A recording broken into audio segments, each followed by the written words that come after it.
अस्सलाम वालेकुम। मैं आपको अपने चैनल वॉइस ऑफ पीपल्स पे खुशामदीद कहता हूँ।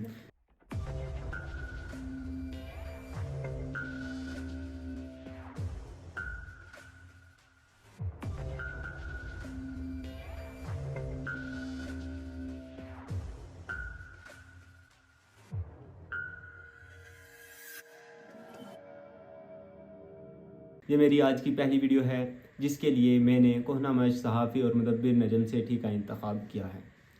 आए पहले देखते हैं कि नजम सेठी साहब इमरान ख़ान को अपनी और कारकुनों की रिहाई के हसूल के लिए और आइंदा की सियासी हिकमत अमली के लिए क्या मशवरा दे रहे हैं।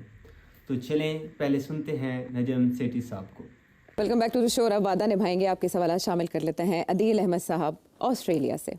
अगर हम 1 मिनट के लिए सेठी साहब सबको मशवरा देते हैं, कभी मियाँ साहब को, काफ़ी लोगों को, तो लोग अमल भी करते हैं। सेठी साहब को अगर 1 मिनट के लिए पाकिस्तान की सबसे पावरफुल कैप है वो पहनाएं, और मैडम आयशा को अगर हम 1 मिनट के लिए अवाम सामने बिठा दें, तो इस टाइम सेठी साहब अगर वो कैप पहन के क्या सोच रहे हैं। उनके पास वक्त भी आ गया है, अब वो आईनी तरमीम के बाद 5 साल भी आ गए हैं, आगे एक एक्सटेंशन की भी कोई टेंशन नहीं है। अवाम का एक दबाव भी है, एक पॉपुलैरिटी भी है, इमरान खान के साथ रहना भी है, एक इंटरनेशनल प्रेशर भी है, मुल्क की जो इंटरनली जो इश्यूज हैं बलोचिस्तान में, केपी में, लॉ एंड ऑर्डर की जो सिचुएशन है, इकॉनमी के जो मामला हैं, तो वो सबसे पावरफुल टोपी वाला बंदा क्या सोच रहा है इस टाइम पे। कितने मरवान लगे ने मैनू ਉਹ ਭਾਜੀ ਮੈਨੂੰ ਨਹੀਂ ਪਤਾ ਉਹ ਟੋਪੀ ਵਾਲੇ ਬੰਦੇ ਕੀ ਸੋਚਦੇ ਪਏ ਨੇ, ਤੇ ਮਿਹਰਬਾਨੀ ਕਰੋ ਟੋਪੀ ਮੇਰੇ ਸਿਰ ਤੋਂ ਲਾ ਲਓ ਤੁਸੀਂ, ਅਸੀਂ ਗੰਜੇ ਹੀ ਚੰਗੇ।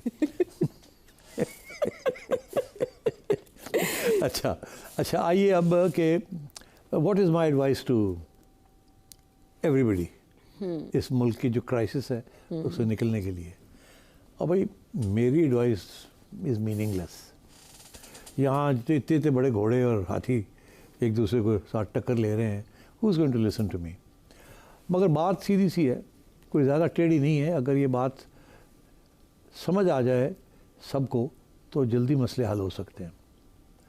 मसला ये है कि एतमाद नहीं है ख़ान साहब का सियासी जमातों के ऊपर और इस्टेब्लिशमेंट के ऊपर, और इस्टेब्लिशमेंट का एतमाद नहीं है ख़ान साहब के ऊपर और उसकी पार्टी के ऊपर।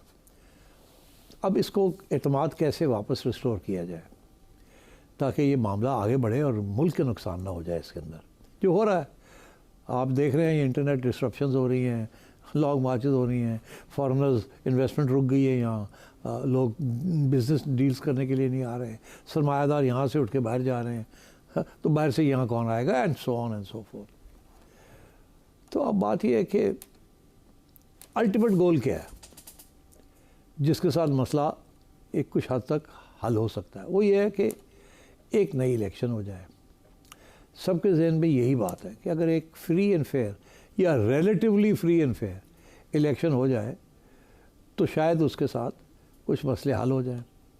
मगर वो इलेक्शन फ्री एंड फेयर उस वक़्त होगी जब इमरान खान ये समझेंगे कि फ्री एंड फेयर का मतलब ही ये है कि उनको इलेक्ट किया जाए एज प्राइम मिनिस्टर। खान साहब के जहन में फ्री एंड फेयर का मतलब ही है। अब क्या आज अगर इलेक्शन हो तो क्या मेजॉरिटी खान साहब को मिलती है कि नहीं मिलती? प्रॉबली मिल रही है, काफ़ी पॉपुलर है, केपी में भी हैं और पंजाब में भी हैं। सिंध में भी टेस्ट नहीं किया गया पीपल्स पार्टी को, मगर मेरा ख्याल है वहाँ भी पीटीआई में give the Peoples Party run for its money, वहाँ भी मसले बन सकते हैं। मगर क्या ये मुमकिन है? नहीं।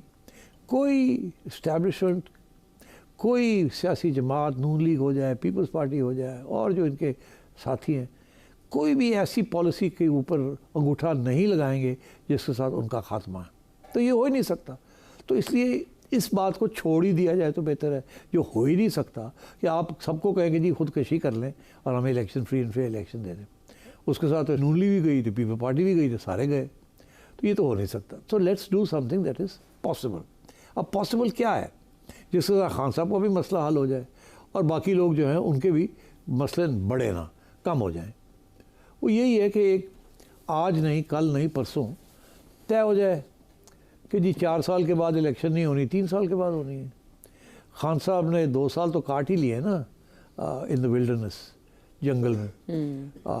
तो जंगल में काटने की क्या ज़रूरत है? पार्लियामेंट में बैठ के काट लें, अपना बेस को और बढ़ाएं। आपको बड़े प्लेटफॉर्म मिलेंगे डेमोक्रेटिक सियासत करने के इंस्टेड ऑफ स्ट्रीट सियासत। और आप तो जानते हैं खान साहब कि आपका तो एक कल्ट फॉलोइंग है, आपके जो नौजवान तबका है और जो बाकी लोग जो आपको सपोर्ट कर रहे हैं, ये आज नहीं कल नहीं परसों जब भी आप इलेक्शन के लिए खड़े होंगे ये आपके साथ देंगे, ये भूलेंगे नहीं आपको। जब तक आप एक दफ़ा जीत के इनको डिसअपॉइंट नहीं करेंगे उस वक्त तक ये आपके साथ हैं। तो आप you are a sure shot कि इलेक्शन जब भी होगी यू विल विन। तो खान साहब यू आर ओनली 72, तो what's the big deal, you don't even look 60, you are a young man.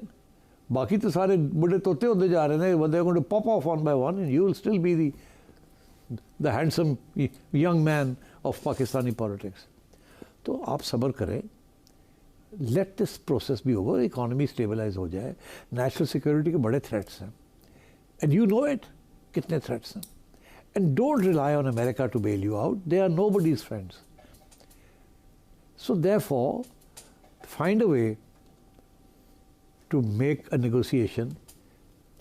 ये छोड़े कि कोई अरेस्ट कर लिया, इसको ये कर लिया, वो कर लिया, ये छोड़ दें, ये 26 अमेंडमेंट, सब बातें जो है पार्लियामेंट के अंदर इमीडिएटली तय हो सकती है।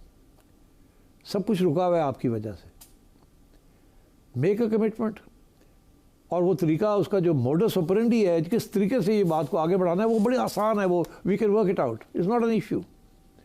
कैसे आपकी बेल होगी, कैसे आपके केसेस ख़त्म हो गए। आफ्टर ऑल शहबाज शरीफ साहब भी बेलें लेके बाहर निकले हुए थे, नवाज शरीफ साहब भी, मरियम भी, सब ने आके हुकूमत में बैठ के अपना सारे केसेस ख़त्म कराएं। तो ये प्री कंडीशन नहीं होती, प्री कंडीशन होती है आज़ादी। तो वो तो केसेस 100 चढ़े भी हों, कन्विक्शंस भी हों, नवाज शरीफ साहब के ऊपर भी तो कन्विक्शंस थी। तो मुशर्रफ साहब कौन सी कन्विक्शन दे गए थे, याद है आपको नवाज शरीफ साहब के ऊपर? तो बात यह है कि these things can all be reversed, but there are ways of reversing them. Don't worry about all this, make a deal, make a compromise, be a politician. Politics is the art of the possible. Find a way to sit with the government of the day, whatever it is. After all, mind ना कीजिएगा, आप भी तो RTS system के ज़रिए government लेके आए थे। अगर ये फॉर्म 47 से लाए हैं तो आप भी तो RTS के ज़रिए लाए थे। तो दे सैट विद यू ना, they tolerated you for 4 years in the assembly. तो what's the big deal? So मेरी ये सजेशन है कि आप इनसे बैठे, इन्हें कहा आओ जी लेट्स टॉक निटी ग्रिटी, मोटी गल करिए, छड्डो मेरे सारी गल्लां ये हो जाऊँगी रहनगियाँ। इलेक्शन कब देनी है आपने मुझे? वो कहेंगे जी इलेक्शन तो 5 साल पूरे होंगे तो देंगे। तो आप बात करें उनके साथ और कहीं मुकमका कर लें, थोड़ी देर लगेगी लेन देन में, मुकमका कर लें। जैसे आप मुकमका करते हैं कि जी इलेक्शन 2.5 साल या 3 साल के बाद होगी, don't worry, time will fly like this. आपने अपनी पार्टी को ऑर्गेनाइज करना है, उसको पार्टी बनाना है। वो भी पार्टी नहीं है वो, ये आप अभी तक अपनी ये जो मूवमेंट है आपका PTI का, इसको आप पार्टी नहीं बना सके, इसको पार्टी बनाएं ताकि ये इलेक्शन कमीशन और ये इलेक्शंस, पार्टी इलेक्शंस और पार्टी फंडिंग, इसको इंस्टीट्यूशनलाइज करें फॉर गॉड्स सेक। ये इस तरीके से नहीं आप चला सकते, ना पार्टी को चला सकते हैं ना मुल्क को चला सकते हैं, non institutional mechanism. Be a leader, be a democratic leader and find a way. And आप तो खुद कहते हैं कि कॉम्प्रोमाइज़ जो है यू टर्न होती है, लीडर्स तो यू टर्न करते हैं। तो आपके लिए तो U turn is a positive thing, not a negative thing. और जब आपकी इलेक्ट्रेट को पता चलेगा कि खान ने मुकमका कर लिया, 2.5 साल बाद खान आ रहा है, लो जी पक्की गल होगी, आराम से बैठ जाएंगे लोग। और ये जॉनीज जो हैं इनको पसूड़ी पड़ी पई होगी और दौड़ो इधर तय दौड़ो, they won't be able to change your fortune. Vote पड़ेगा आपको, आज नहीं कल, कल नहीं परसों, मगर ये है कि you need to build bridges. 2 bridges build करनी है आपने।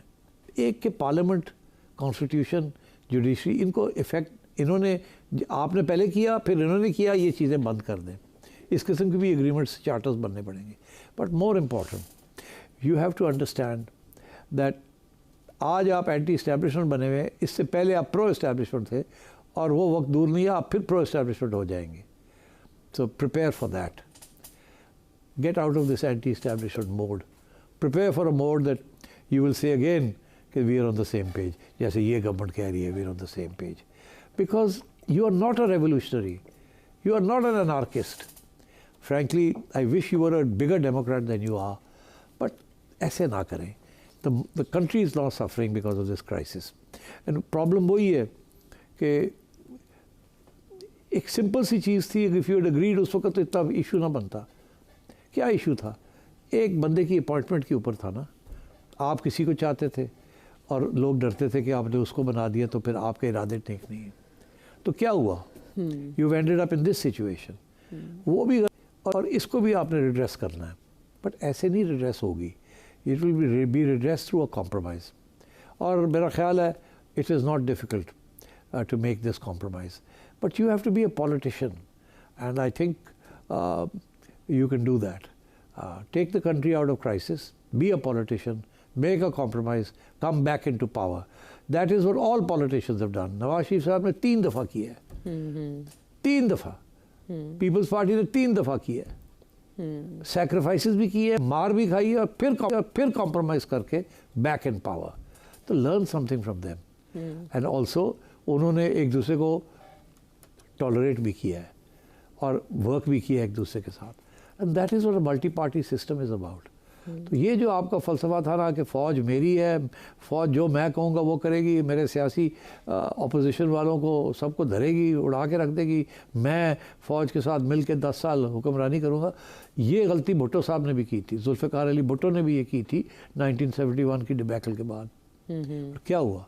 नहीं कर सकते आप. It's too powerful, strong an institution. ये किसी की नहीं है, ये अपनी है. और उनके जहन में ये है कि ये पाकिस्तान की है. अब आपको ये बात पसंद आए या ना पसंद आए, बात ये है कि ये भी इश्यूज़ उस वक्त रिजॉल्व होंगे कि आपकी डोमेन क्या है और सियासतदानों की डोमेन क्या है.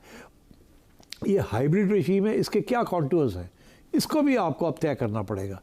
सो on the one hand you have to sit with the politicians and find a way out, and on the other hand you and the politicians, others, have to sit together with the establishment and decide how you will run this country. There are too many stakeholders, too many divisions, too few resources, so we will have to work together to save this country. नाज़रीन, आपने नजम सेठी के खान को दिए गए मशवरे सुने हैं. पता नहीं ये उनकी ज़ाती ख्यालात हैं या किसी ने उनको कहा है कि खान को ये मशवरा दो. जो भी है बहरकैफ इसका फ़ैसला खान साहब ने ख़ुद करना है कि उनके लिए और उनकी पार्टी के लिए क्या फ़ायदेमंद है. मेरा ख़्याल है शाहिद खान साहब जवाब में ये ना कह दें, मेरे गनीम ने मुझको प्याम भेजा है कि हलकज़न है मेरे गिर्द लश्करी उसके, फसीले शहर के हर बुर्ज हर मुनारे पर कमा बदस सतादा हैं अस्करी उसके. वो बर्क लहर बुझा दी गई जिसकी तपिश वजूद खाक में आतिश फशां जगाती थी.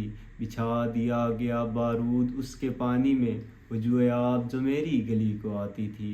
सभी दरीदा दहन बदन दरीदा हुए, सपुर्दे दारुर रसन सारे सर कशीदा हुए. इजाज़त चाहूँगा, फिर मिलेंगे अपनी दूसरी वीडियो के साथ. तब तक के लिए अल्लाह निगहबान.